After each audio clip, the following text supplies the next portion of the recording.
আজি 23 ছেপ্টেম্বৰ 2019 বছৰটোৰ প্ৰতিদিনেই কিবা নহয় কিবা এটা ঘটনা সকলোৰে বাবে উল্লেখনীয় হৈ পৰে।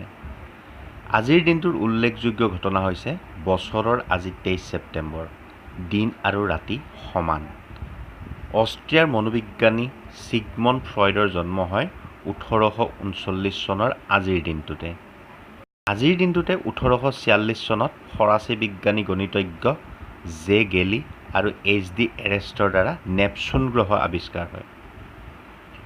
1862 চনৰ আজিৰ দিনটোতে প্ৰসিদ্ধ ৰাজনীতিবিদ শ্ৰীনিবাস শাস্ত্ৰীৰ জন্ম হয়।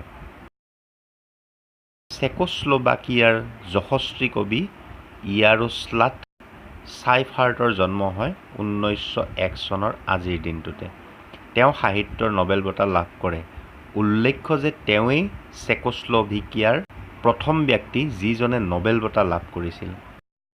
ছ'ভিয়েট ৰাছিয়াৰ প্ৰথম পাৰমাণৱিক বোমা বিস্ফোৰণ হয় 1949 চনৰ আজিৰ দিনটোতে। ভাৰত আৰু পাকিস্তানৰ মাজত যুদ্ধবিৰতি হয় 1965 চনৰ আজিৰ দিনটোতে।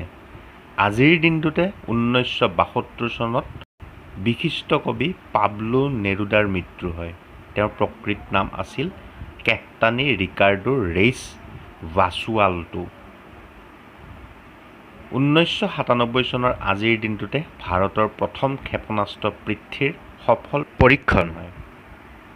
ভাৰত আৰু পাকিস্তানৰ ওপৰত থকা আমেৰিকাৰ অৰ্থনীতিত নিষেধাজ্ঞা প্ৰত্যাহাৰ হয় 1901 চনৰ আজিৰ দিনটোতে।